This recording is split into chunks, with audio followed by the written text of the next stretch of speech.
fashion.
Four, five, six. I think it's six now. I think we're up to 6 generals have quit. I use the word general in a very general way. That's a pun. Welcome. Already starting right out of the gate. We already got a pun. But yeah, that's a 4-star generals. Some of them I think might be one of them might be an admiral, stuff like that. Of course, you know General Milley already retired a while ago. One of his famous speeches where he reminded that the armed forces is supposed to be only have one oath, which is to the Constitution. Meanwhile, we have Pete Hegseth, a man who spent 11 years wearing makeup. I'm sorry, I'm just going to remind everybody of that. Is now running the show. He's renamed it the Secretary of War, and he is not handling any fat people. Now, yesterday, another big one quit. I'm not going to pretend that you knew his name. And another big one quit. And this guy was in charge of the Coast Guard's drug interdiction program, which is basically our excuse to just do whatever we want to do in the Caribbean because of Nancy Reagan. That's right, Nancy Reagan. A lot of you guys think that the entire government is controlled by an evil realm of Luciferians, and I'm not opposed to you saying that, but I do want you to give some credit to Nancy Reagan. I don't know if Nancy Reagan was actually brought up in a cult. I don't know if she was an Erica Kirk. I don't know if she went to Israel and probably had to like do something to Bibi and then whoever. It honestly could just be another case of someone should do something. That's right. Someone should do something. One of the most famous things that I think has led to fascism today is the notion of someone should do something. You get in your pants the idea that we have to solve something, and then we invented government, and here we are. Now someone should do something. And someone should do something about drugs a long time ago, and Nancy had a pretty simple idea. Her idea was very simple, guys. It didn't involve a lot of work. It didn't involve any governments. Literally came down to 3 simple words. You guys want to say those words with me? I don't know if you do or not, because I don't know if you remember them, but she literally said, just say no. She didn't say, let's make a commission of masked thugs who take away anyone without papers, and let's blow up fishing boats in the Caribbean because we want to see how cool it looks on video. She didn't say that. She didn't say that. She literally just said, she literally started off with just. Like at the very beginning, she was like, guys, let's keep government small. That's why I'm just going to say just. That's literally the first order is just. Literally screaming, don't fuck this up, says Nancy. Don't fuck this up. And we fucked it up. Republicans fucked it up, I should say. And the war on drugs is still here today. Drugs is the new witch. Did I name it that? No, I said whatever happened to just say no. It was named Drugs Are the New Witch. And it really fits. Either title fits. Pick your title today. There's many titles that we can test. And the idea that the witch is now drugs is really no different. You're looking at a society of people that cannot handle their own shit. And so they need to blame someone else, and they need to have someone put laws in order to help them. Anybody in Mississippi? I've lived in Mississippi. But if you've lived in Mississippi, I need you to turn the other channel. You're probably not going to like what I'm about to say. I'm going to have to use you as an example. I hope you can take one for the team. I hope you can handle that. What I want to say to you is, let's look at Mississippi, one of the most Republican states in the union. Let's call it a union. That'll be cute. And that this state, one of the top tier Republican states, has the highest use of Pornhub usage of anyone else. And it's not just Pornhub usage. More people look up the word tranny in Mississippi than they do anywhere else in America. Even California, even Oregon, even Portland, even San Francisco. More people look up tranny porn in Mississippi. Now, is it because they despise porn? Yes. But it's sort of the same way a BDSM enthusiast, is that right? I'm getting it confused with like anti-Jewish stuff. Anti-Jewish. It's confusing, and I want to explain it to you. If you have a problem with alcohol, if you have a problem with drugs, if you have a problem with touching yourself, if you have a problem, you may need to utilize creativity to solve that problem. There's a lot of different ways to be creative, ladies and gentlemen. One of the ways is changing the view. Another way is just to simply have someone else do it for you. But you could change the perspective, or you could have someone else do it for you. If you're not capable of doing this yourself, you're probably going to find someone else to do it for you. And so really at the heart of anti-porn politics, I think, is a weak ability to say no. And that really Nancy was trying to be honest with the Republican Party and say, guys, you're just going to have to learn how to say no. I just need you to learn how to say no. That's all. Can you do that? And the answer is no. James, did you vote for Trump? No, I didn't. I haven't voted in a long time. I used to vote. But then I felt that I was actually complicit by voting. In fact, I'm glad that you asked this question. Who let me know who you guys voted for if you voted for anyone.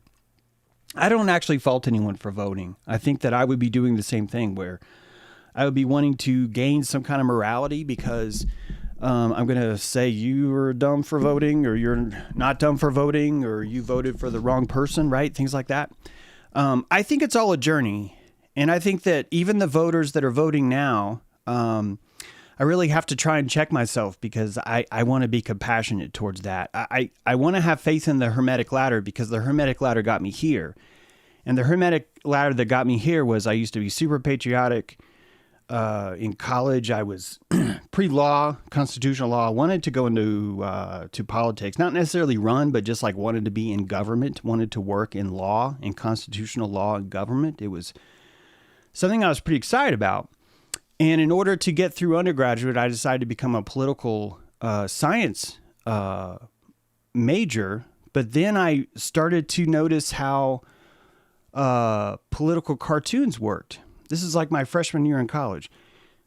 When I noticed how political cartoons worked, I started to notice that politics wasn't what my young mind thought it was. I truly thought that if you love debate, you were going to love politics. And that if you believe in the logic, the logos, as some will call it, of things, that you would be able to go and joust in a deadly battle one-on-one versus one idea versus the other. And then I started to debate. I did some debates in high school, was on a debate team. And I definitely noticed that most of the debaters, me included, didn't really care what the issue was. We more cared, could we win? And I think this is a sport of debate. Debate's a sport. I have no problem with that. People like to be in competition with each other. People living in competition. And all I want is to have my peace of mind. It's true. That's all I really wanted. And the competitive spirit of debate, although I did find that fun because, I definitely wasn't the best debater, but I was better at debating than I was at like other things. I'll just say that. So I felt some flex being in that field. People would say, hey, we really need you to be on the debate. And that felt good. When you're drafted as a debater, you're kind of cocky. You're just like, yeah, I'll go debate you. What's the issue? You don't even know the issue. You're saying you're to debate before the issue. One of the issues I got was, I was pro-abortion one year, then I was pro-life the next year. I didn't really pick. It's just, if you want to, here's what you get to do. And it started to open my eyes about what was coming in politics, what politics would actually be. And I can't really say I faulted. It's just not what I was thinking I was getting into. Very similar to SeaWorld. I was a marine biologist, started to notice that, hey, how come all the marine biologists, like the only marine biologists I see who are actually working, who are actually touching animals, are just torturing them. They're like drugging them. They've got like floppy dorsal fins and they're wearing microphones going, see how happy he is? See how happy he is? I'm going to stand on his head and make him swim around again. That'll be fun. Everyone blow a whistle. And then I was just like, that feels weird. That feels weird. It felt weird before I knew it was weird. I swear it. No one said it was weird then. I think I was like one of my only guys on the block that was like, this is weird. I don't understand why this is happening. And I wasn't ready to see the world yet. I wasn't ready to see the world. I was so naive that I enrolled in the military. And I took their test and they said, hey, out of all the things you should do, you should be a sonar technician. So I was like, that sounds great. I freaking love underwater life and things like that. So I went into sonar school. And then I thought the whole time, wow, this is great. I served my country. Then the Iraq War broke out and I was activated. I actually was a reservist. And they're like, hey, you're going to war. And I was like, wow.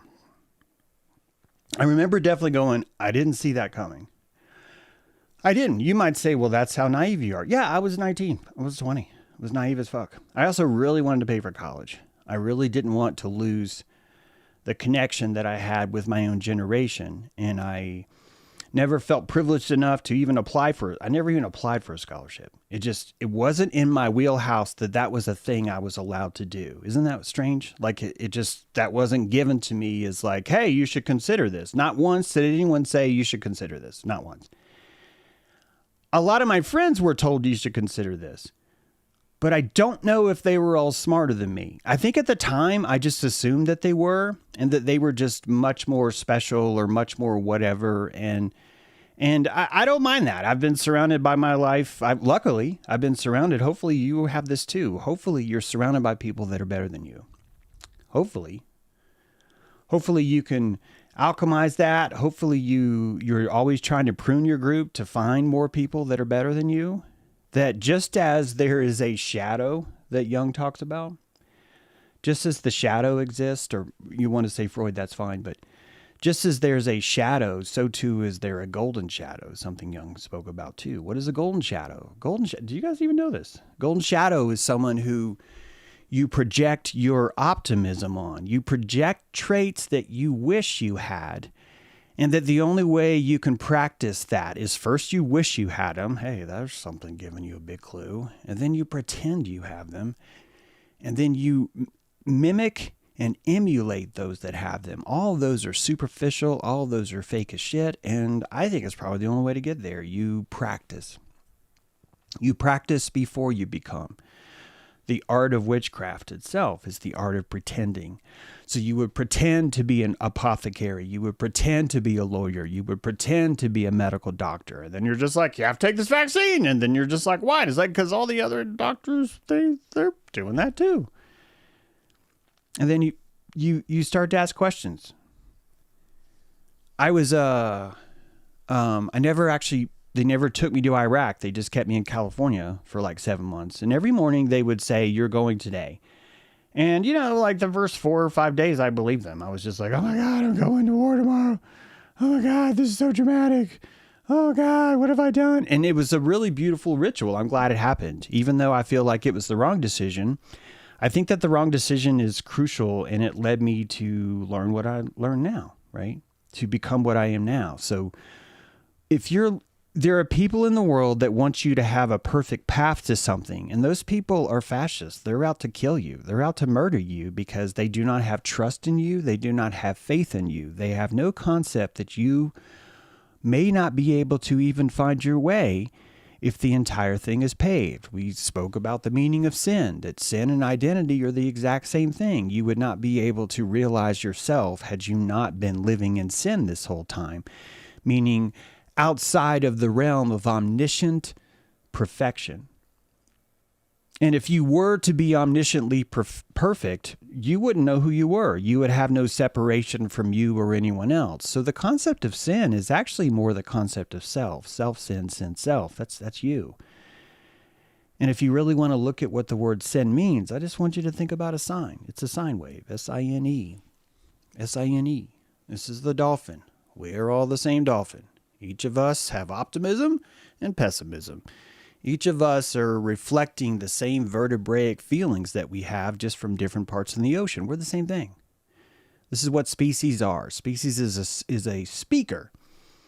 A speaker to the grand architect in the sky. He's able to tap into a vertebrae and experience. This is so difficult to imagine, but imagine that you are God. That shouldn't be difficult for you to imagine, but imagine that you were God and that you could tap into the dolphin. I didn't say one dolphin. I said the dolphin. The Delphios, and that you were able to simultaneously feel the limbic input of every single dolphin at the same time. And that requires you to concentrate, not because it's hard, but because it's too easy, because literally you can just consciously contemplate everything at the same time. And you and I don't have a concept of this at all. In fact, Osiris himself, this godlike consciousness, if you want to call it Yahweh, that's fine. Although Osiris is actually more accurate and an older name for it. But this Osiris is so big and so vast, it doesn't actually even need to know of its own omniscience. You might think this is a limitation, but this is actually what makes omniscience so powerful. Is that the omniscience can exist, but that God can actually choose where he goes and moves and focuses in on a certain portion of it. It kind of sounds like you, and that's because you're God. That's why it sounds like you. And everyone who's praying to God, they're praying to you. And you don't feel worthy of that, so you say, that's not me. And everyone else says, I'm not worthy of that. That's not me. There's only like a few people that say I'm worthy. Donald Trump is one of those guys. Donald Trump captures your prayers. He puts them in a box. He spanks in the box. Then he makes a little girl walk around with it. It's fucking gross. And that's what's needed. That's what's necessary for you to stop sending your prana to him, to stop sending it away. It took me years to learn this. That's why I know it now. I didn't used to know it before. Why? Because I was given the trust and faith to make mistakes. Because Nancy Reagan's like, James, just say no. And I tried just to say no, but then I was like, Nancy, the world is so full of lies. I think I need drugs. And it helped. It really did. I can't think of anything else that has helped me more through the perils of all these lies, of all these sociopathic kid fuckers than marijuana. I honestly cannot think of anything else that has helped me more than that.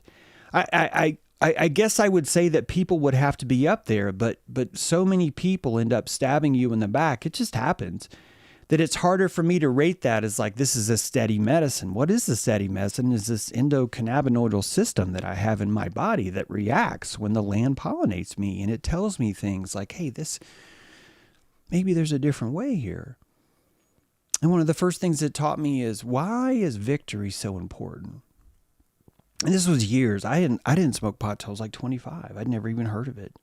I guess I maybe heard of it, but not enough to even know. I never considered it in my wheelhouse. So at 25, when I first did that, it really changed me. Kind of like when I was 7 and I asked Jesus into my heart. My mom sent me to a friend's house. We went to their church. I came home. I was a converted Baptist. She was pissed. She was very like, fuck. As an Episcopal, she wasn't pissed because she thought my life was in danger. It was just more of a social, like, oh, God, no, he's going to want to go play basketball on Wednesdays. That's what's going to happen. And he's going to start coming back and reading the Bible maybe. And we don't even read Bibles. I don't know if you know that, but Episcopals, we don't even read Bibles. There's not even a Bible in the church. Did you know that? There's not even a Bible there. There might be one. If it's there, it's ceremonial.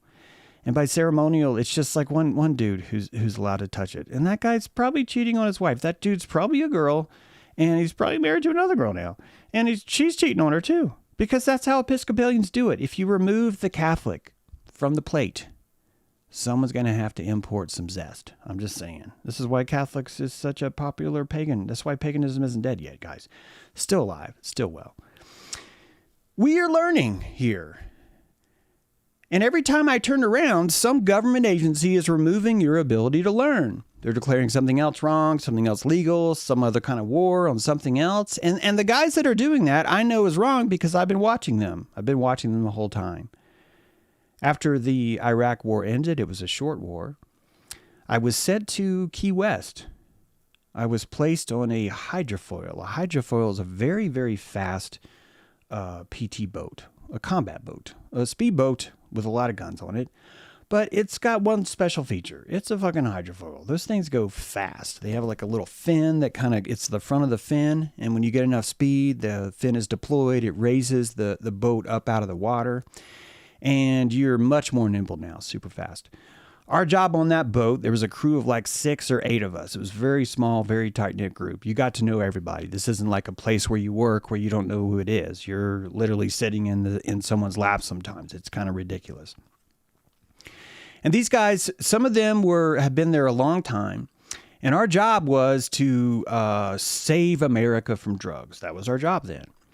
And so what we did is we would patrol through the waters and we would look for drug boats. And then if we found a drug boat, we would board the drug boat. We would capture the drug boat. We would pull the drug boat over.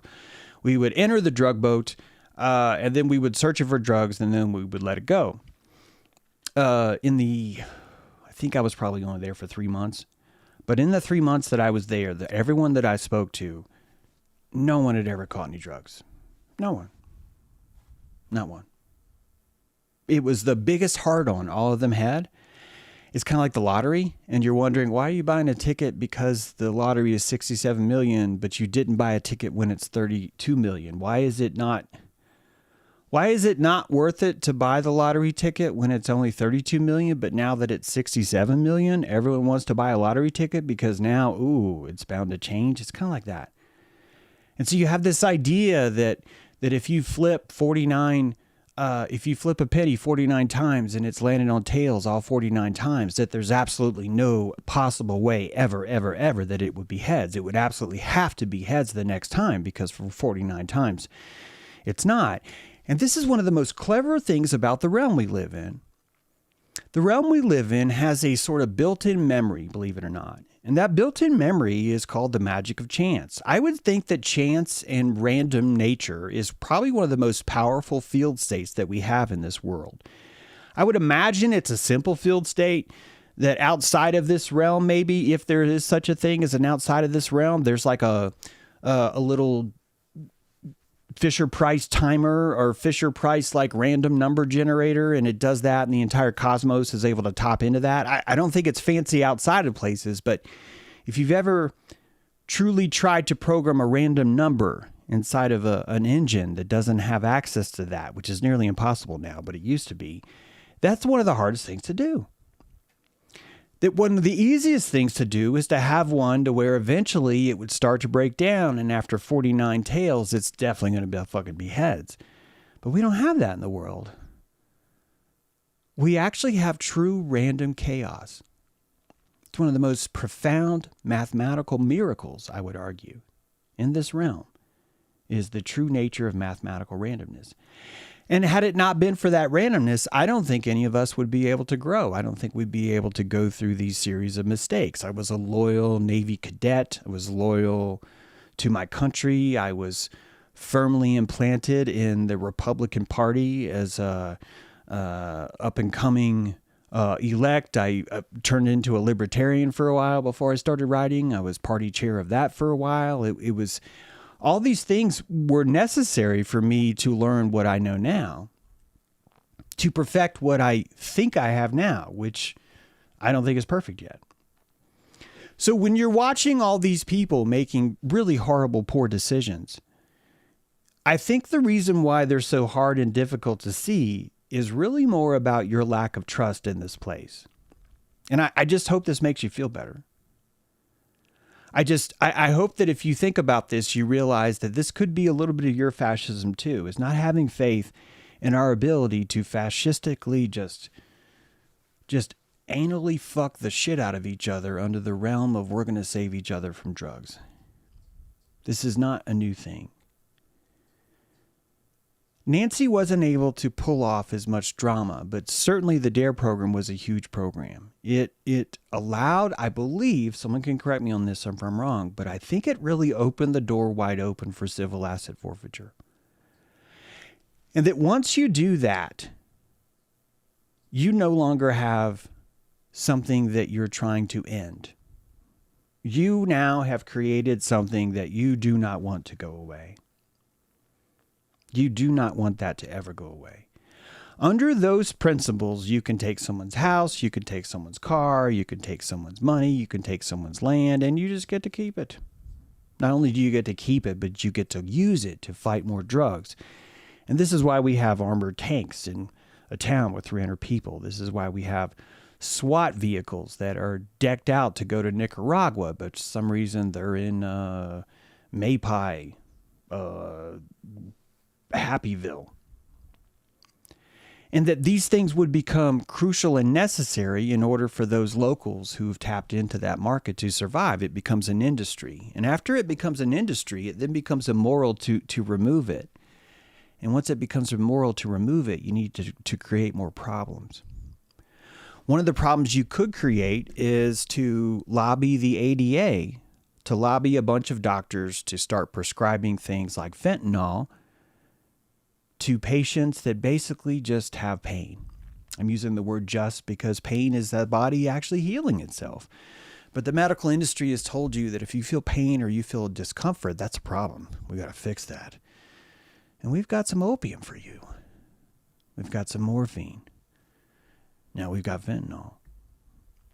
So the industry itself is necessary because people like you, some of you may have even grown up being bottle fed off this medical industry, the same way I was bottle fed off the military industrial complex. This, I think, is the biggest thing that stops us from learning our lesson. The people that are out there to perfect things want to create the illusion that everything's perfect and that everything they've done is perfection. Therefore, your faults become more expensive to hold and to carry, so you don't have them either. So faults disappear around the world, and we end up with a two-party system that insists this party's wrong, but we're the right ones. This party's wrong, and we're the right ones. And truly, the concept of victory, the concept of winning, I think is at the heart of this. Right now, there's 5 generals that have said no. There's a lot more generals. Not only that, the 5 generals that have said no, I think you could probably only argue that 2 really did it with pizzazz. The other 3 you could argue were either fired or retired early.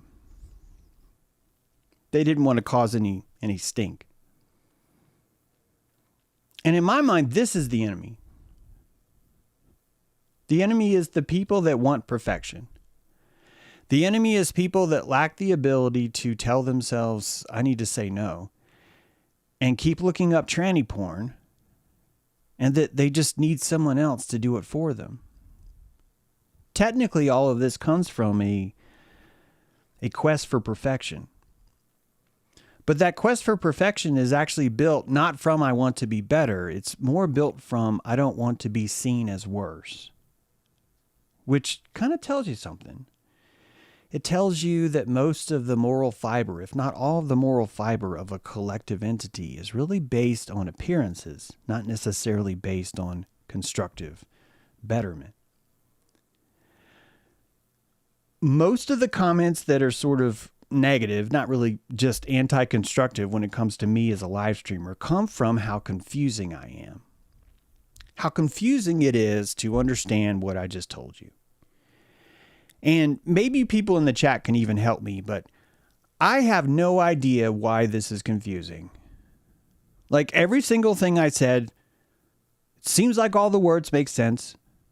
It seems like I didn't use any crazy terms like cosmology or pleomorphic, even though I just did. And that everything I said just seems to have a logical flow to it. And when I think back about what I said, I'm basically just giving you anecdotes of personal experiences, of realizations I've had that have led me to a certain place. And the overall theme is that victory maybe isn't so great, but reaching for betterment is. And that when I lay in bed in the morning before I get up and I think about what I should be doing with my life, most of the time I'm like, why can't you speak lower, James? Why can't you be more simple? And I think the answer is because I was already there. I don't think that complexity is better. I actually have always preferred simple. I think the issue is I'm just older and I've learned a lot. So I keep noticing the mistakes on both sides because I've made them both. I've had the luxury. I've had an opening where I could rush the end zone of this game called life because people trusted me to make my own mistakes, or society was broken enough to where I was allowed to. It was a gift. And that gift's going away. With the rise in a smart state, with the rise in smart cities, everything that you see is going to be captured on camera. And I think you're going to end up with a petrified kind of people where no one is even able to enact their urges. And so those urges will be factored in kind of like now as anti-urges. And the anti-urges would be the only excuse that someone like the Louisiana Senator Mike, I guess his name's Smith, someone correct me in the comments, but one of the dudes who's really leading this whole anti-porn, for example, situation, because he's so anti-porn, technically he gets to look at it. Technically he gets to say the words that are probably titillating to him because it's fitting into his war against that fetish. And we could call him dishonest. But if you have more faith in people, like I have faith in you, although sometimes I lack calories to have that much faith, you realize that this is actually just the only thing he can do to reach for this. In a way, Republicans are asking you for help with morality. In a way, Republicans are saying, look, we don't have the moral weight to do this correctly. Can you do it for us? 4-star generals are the same way. 4-star generals live the exact same way. And I know that I've been negative about this. I'm going to try and correct my language here, but I said the other day that you're not going to see enlisted people, anyone in uniform, defend the Constitution. even though they swear an oath to it. I think you really have to compassionate what it's like to have your entire self stripped in boot camp and then have it replaced with a uniform and have that uniform be inspected. See, they don't inspect you. They inspect your uniform. They inspect your bunk. They inspect your haircut, but that's about it. They don't inspect your mind.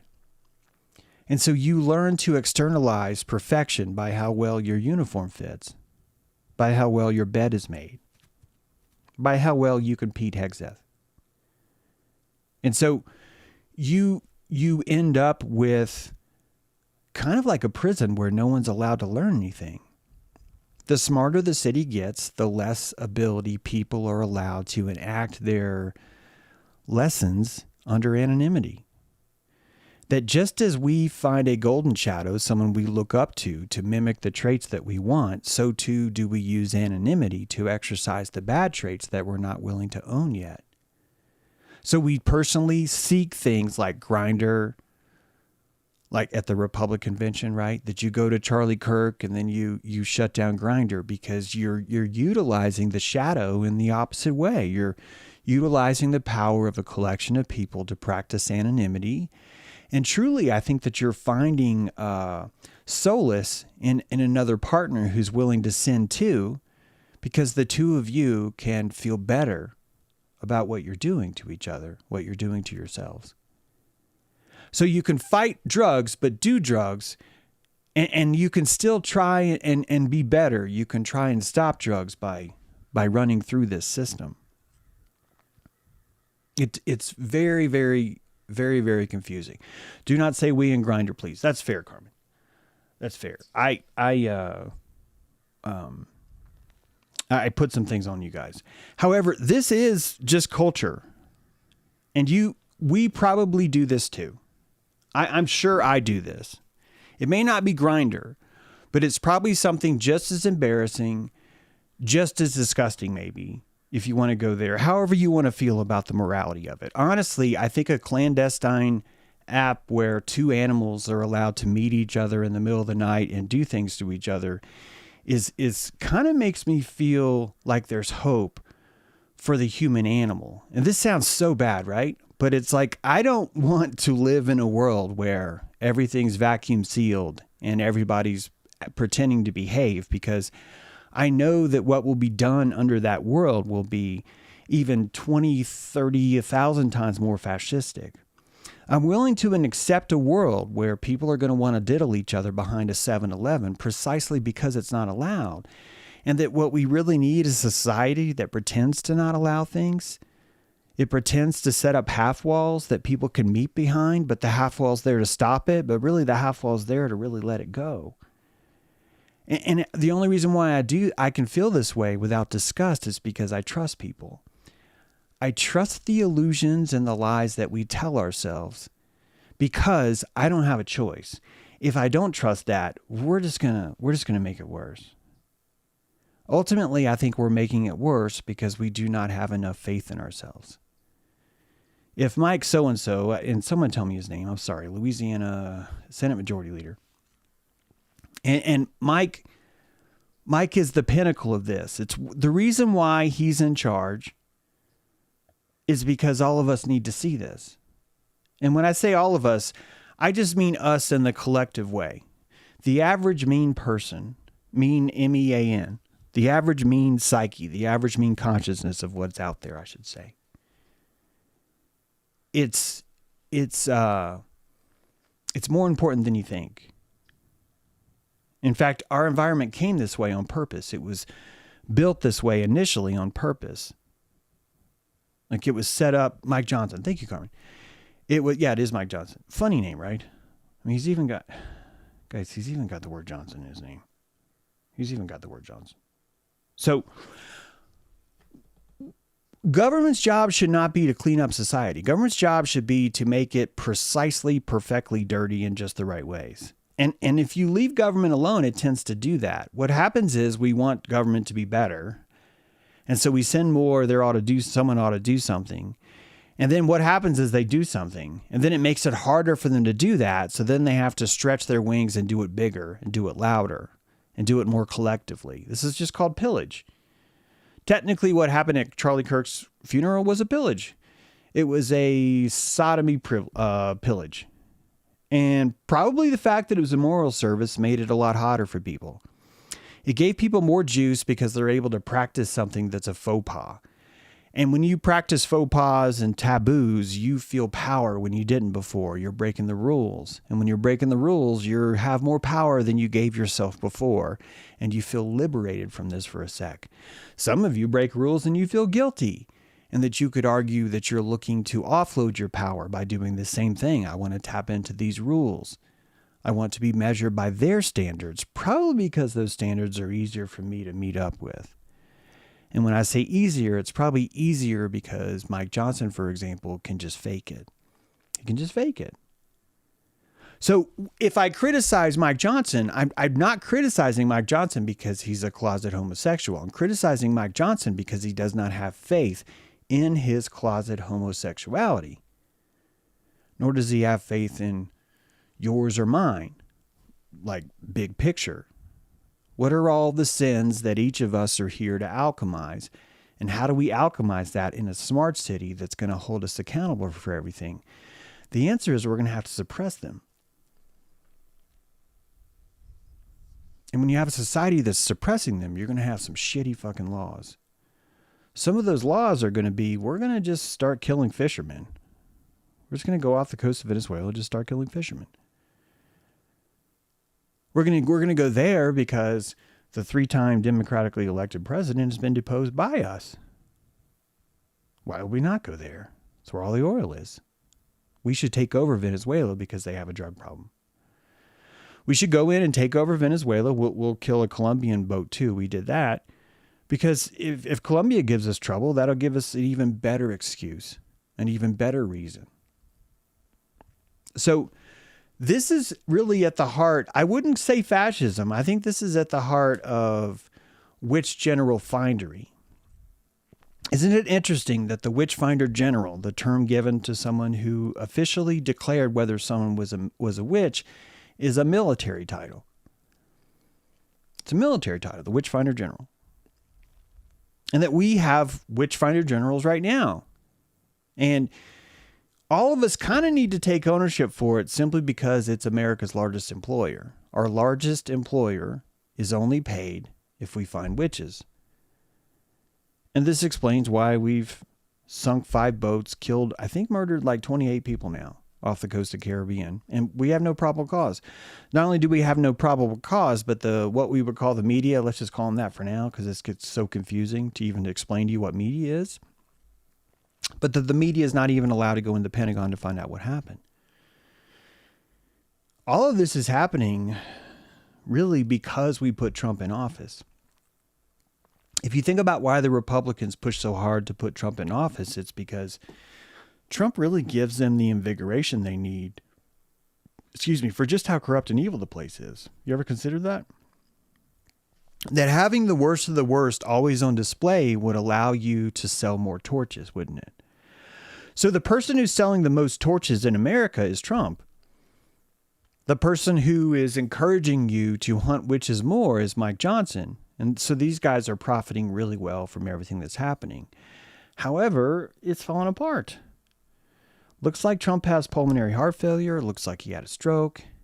Looks like now he's losing mental clarity. He forgot that Melania was there at an event yesterday. He's like, and I know if Melania is here, and he almost hit her with his hand.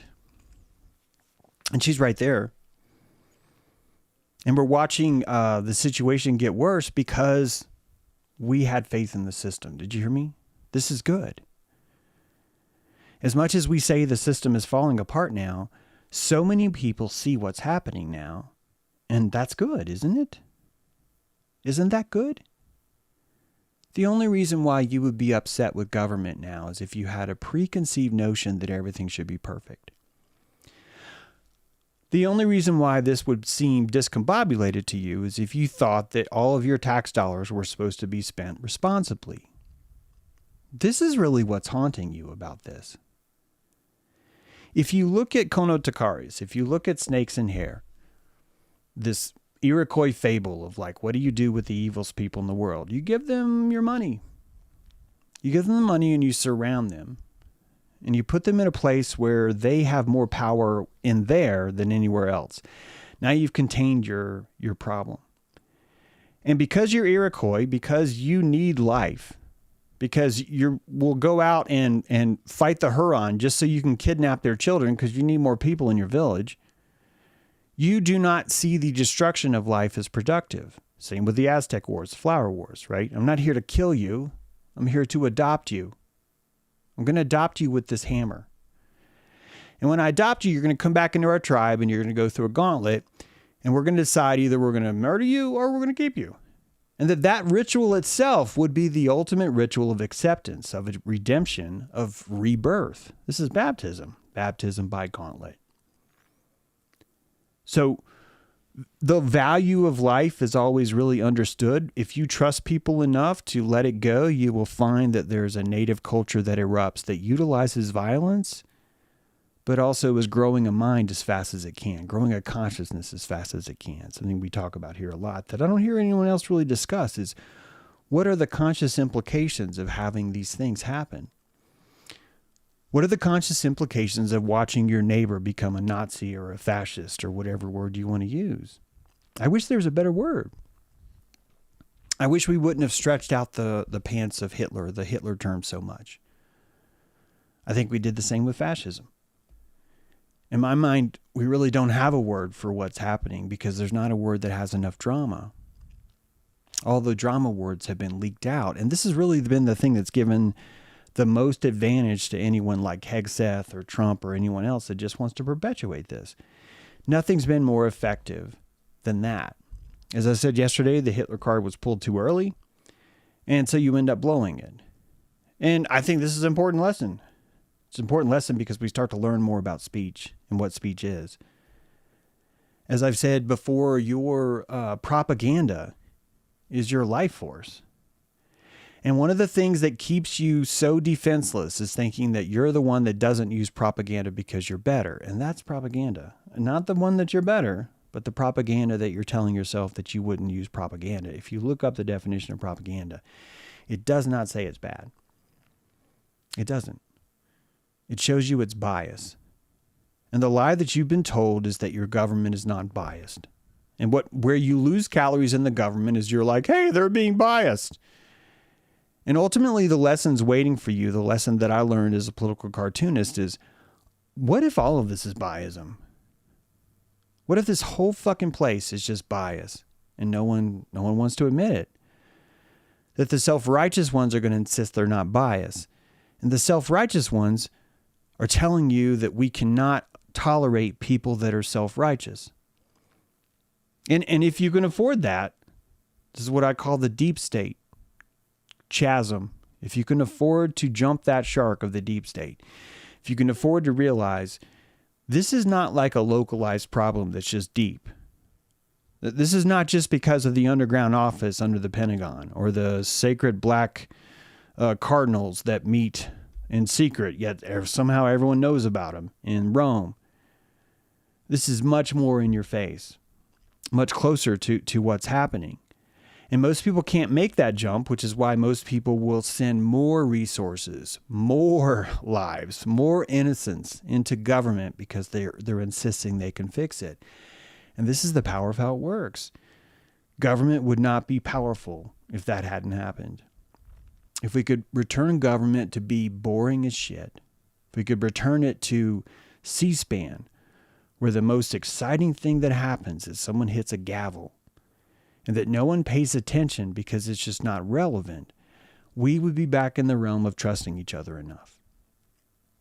I think we should trust each other with racism. I think it'll fix itself more. I think insisting that the state needs to get involved with racism is only going to empower more racists. If you look at what's happened with DEA, the president of the War Department, I'm going to call him the president because it's not even a real organization, guys. This is just a fraternity club. A fraternity club of people who want to look at each other's men's asses, basically, walking around in khakis, looking at each other going, that guy's not fat. That guy's not fat. That guy's not fat. You end up with this. You end up with, we have to make this better. We have to make this better. We have to make this better. And people just keep watching Fox News. And the next thing you know, the Fox News I don't even think he was like a primetime host, guys. I think he was like a weekend host. Like one of the lowest ranking hosts you can have on Fox is now running the Secretary of War. A guy who's telling you how trannies are killing us all, and he's worn more makeup than each of them. Has had Botox. Probably had some pec installs. Can't even do a pull-up. The facadism of this, I think, is crucially important. And seeing it right now is actually radiating 1,000 points of light that's raising consciousness. Seeing the corruption in the government is probably the best thing that could happen to it. Wouldn't you argue that this is why the Pentagon is asking that we only need news networks that are going to let us approve what they write first? Like, as scary, or maybe the scary isn't the right word, maybe as disgusting or as antithetical as that might seem, maybe it's constructive. Maybe it's constructive to allow people to put their elbows on the tables because you're trying to sum up which people have manners and which people don't. There's this old story. I think it's been a while, so I can tell this again. I wish I could remember where I heard this. But there's this old story where the cavalry has the Native Americans pinned, and they're moving along on the Trail of Tears. They're basically under captivity, but there's so many, and it's taking so long. So the general or the Custer figure or whoever decides, we need to kill the ones. We need to kill some of them. So they wait for the Indians to drink at the water. This is probably a movie or something. It's just so profound to me. And they notice which ones take their hand to drink. Those are the ones you don't shoot. You end up applying this rough threshold, this really generic threshold that's almost meaningless. And the meaningless nature of that is fascism, and it existed before again. It's a prejudicial version of who do we want to survive through this. And Pete Hegseth wants people like him to survive. He wants people that can bully their kids into wearing the exact same shirts all the time, into showing up behind press releases, into pulling them out of the crowd and saying, well, this is why we do it. This kid is scared. This kid is terrified of terrorism. And insisting his kids say that. Points of Light, is that a torch reference? Yes, it is, yay or nay. A lot of people think that 1,000 Points of Light is actually like a super negative, dark crystal, dark overlord statement.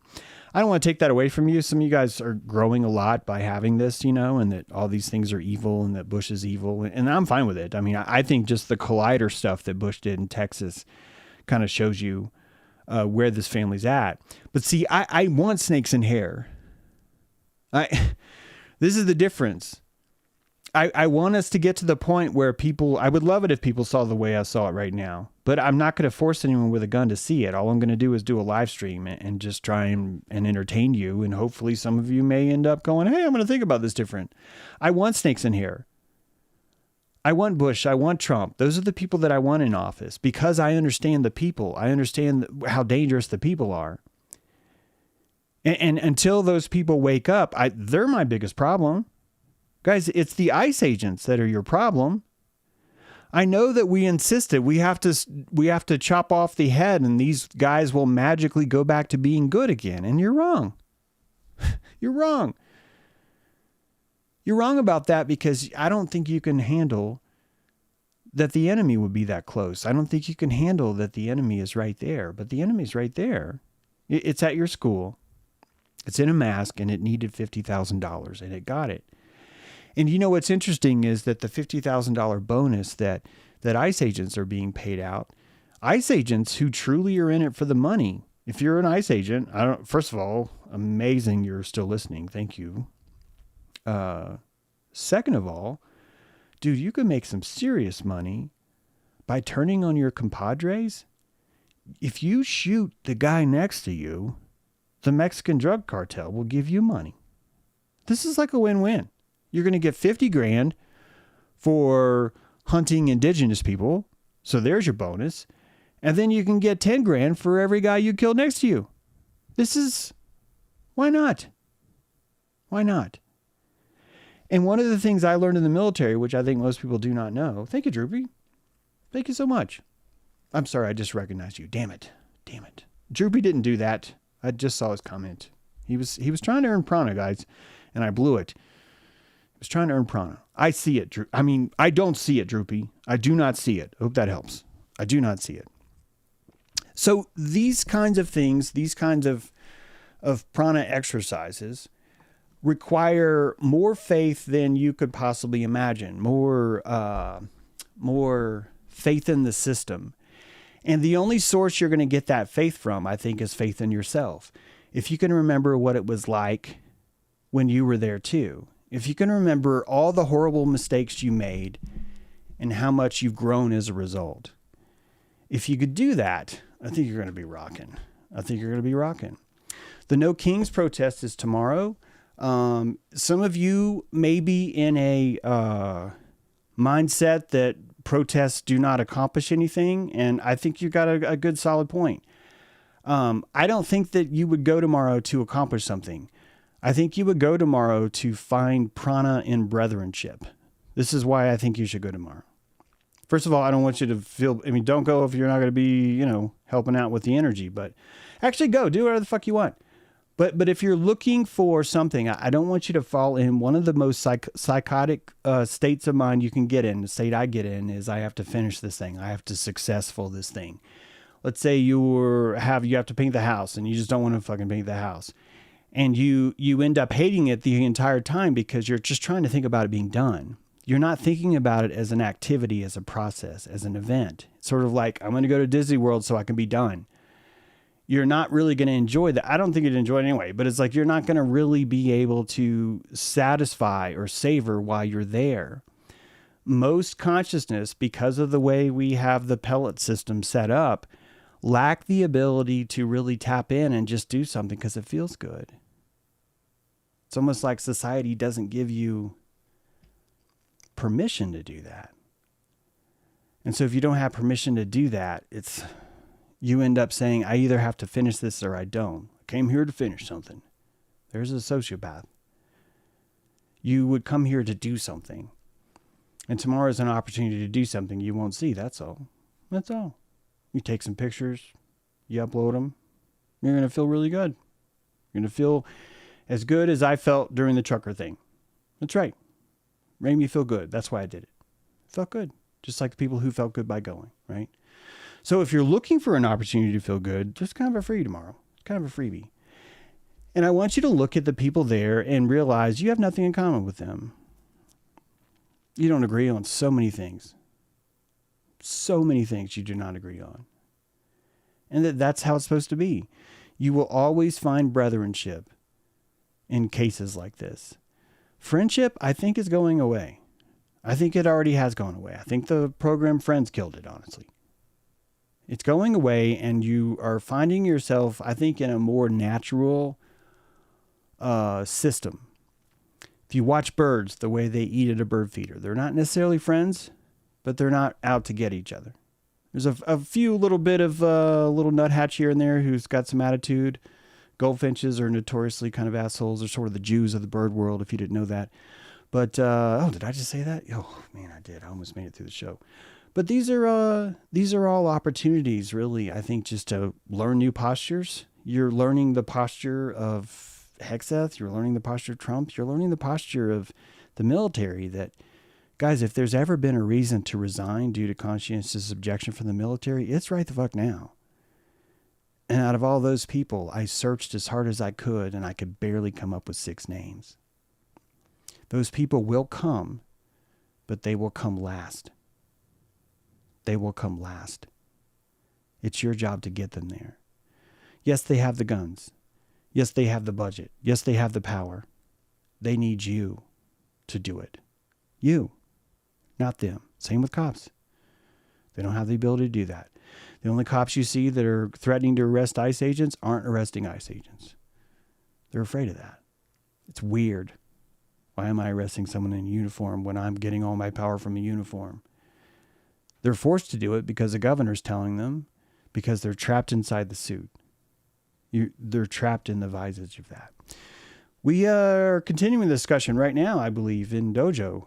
Late notice today. Hope you guys can make it. But if you want to continue this discussion, give me some ideas of what you got. We'll air those live. I'll be switching over now, so the live stream will be ending. If you're not aware, you can join Patreon for free. The Zoom is free too. You can pop right in there. You got something to say, you can raise your hand. We got a moderator. I think Cameron hopefully is going to be moderating for us today. In fact, I'm 4 minutes late, so I should go. So thank you so much for watching. I'm out. I'll maybe try and show you guys a video tomorrow or something from the thing. But I hope you guys have a good weekend, regardless of what you decide to do. And thank you for watching James Drew.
Was waiting